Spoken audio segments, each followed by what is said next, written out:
जिससे हमें बचने की कोशिश करनी चाहिए।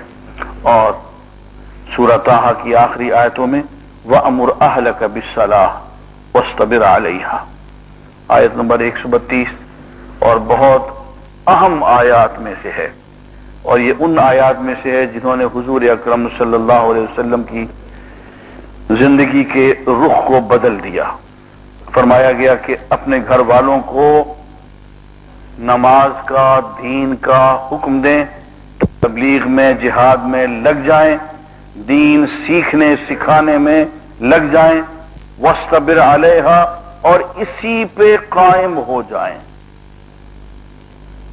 ला नसअलुका रिज़्क़ा, हम आपसे रिज्क कमवाना नहीं चाहते।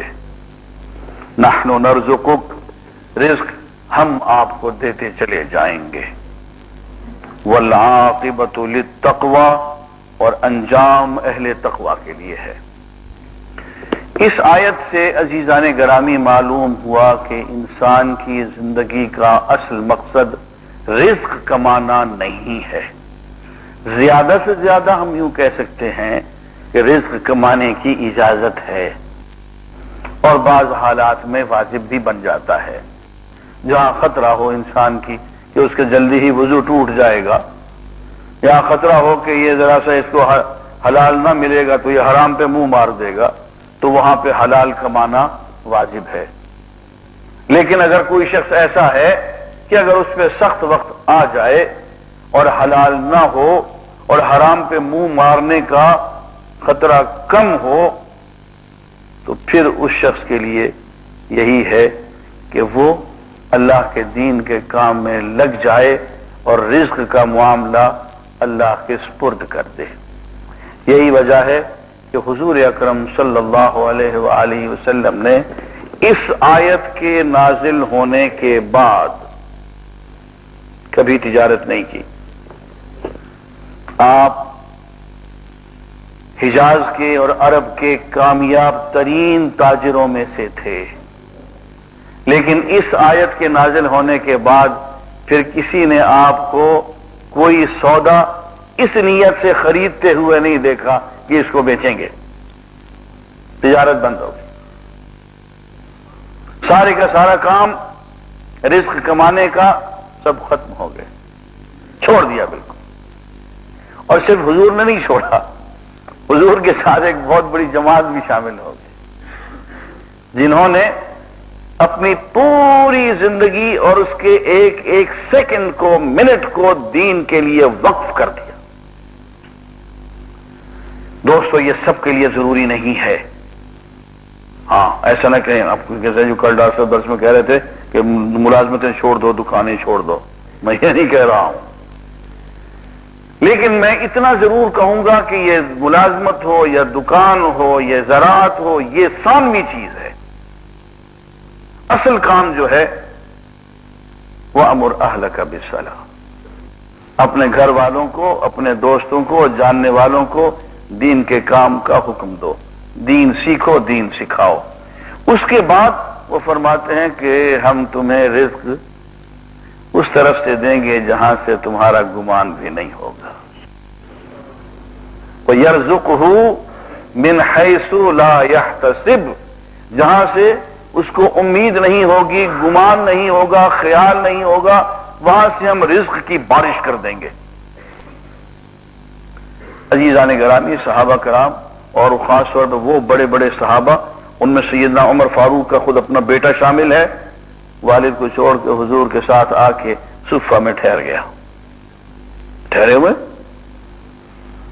अब कभी 70-80 हैं, कभी 90 हैं, कभी 100 हैं, कभी 150 हैं, एक सुफ़े पे दरवेश बैठे हुए हैं और सिर्फ हुजूर अकरम सल्लल्लाहु अलैहि वसल्लम की सोहबत में बैठे हुए हैं, अल्लाह की इबादत कर रहे हैं, दीन को सीख रहे हैं, आगे सिखा रहे हैं।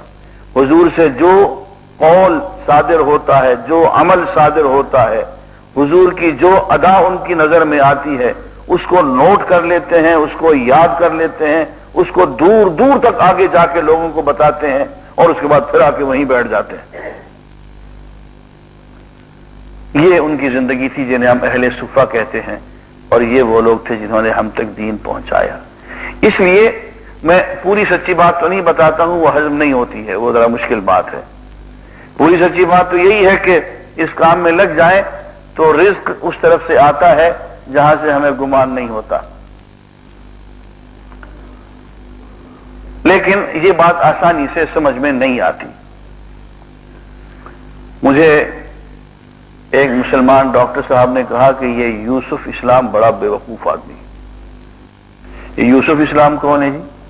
یہ کیٹ سٹیونز ہے، جو بہت بڑا پاپ میوزک سنگر تھا، بہت بڑا پاپ سنگر تھا، یورپ کا چوٹی کا پاپ سنگر تھا.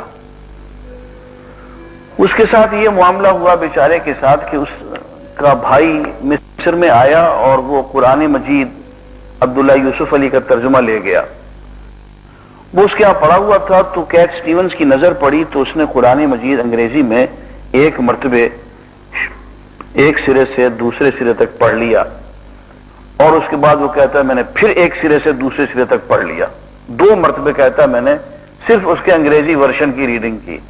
اس کے بعد وہاں مسجد ہے لندن میں، وہ کیا ہے وہ پارک کے ساتھ ہے ریجنٹ پارک، ریجنٹ پارک کی مسجد میں چلا گیا جمعہ نماز میں اور کھڑے ہو کہتے ہیں یارو میں مسلمان ہو گیا. اچھا، اب وہ ایک صاحب نے کہا کہ یہ یوسف اسلام بہت ہی بے وقوف آدمی. میں نے کہا کیوں؟ وہ کہتا ہے کہ بس دین کے کام میں لگ جاؤ، تمہارے رزق کا معاملہ اللہ تعالیٰ خود ہی سدھار دے گا. کہنے لگا رزق میں نہیں کماؤں گا تو اللہ تعالیٰ مجھے کہاں سے دے گا؟ میں نے کہا یوسف اسلام نے یہ بات کہی ہے؟ کہنے لگا میں نے خود سنی ہے جی. میں نے کہا پھر وہ ولی اللہ ہے. اس کی سمجھ میں وہ بات آ گئی ہے جو ڈاکٹر صاحب آپ کی سمجھ میں نہیں آ سکتی. وہ نو مسلم بہت آگے نکل گیا، اس لیے کہ یہ معاملہ ہر ایک کی سمجھ میں نہیں آتا. یہ ایک معرفت کی چیز ہے کہ اللہ تعالیٰ کس طرح سے رزق کا معاملہ سیدھا کر دیتے ہیں اگر ہم اس کے کام میں لگ جائیں اور خالص ہو کے لگ جائیں. بسم اللہ.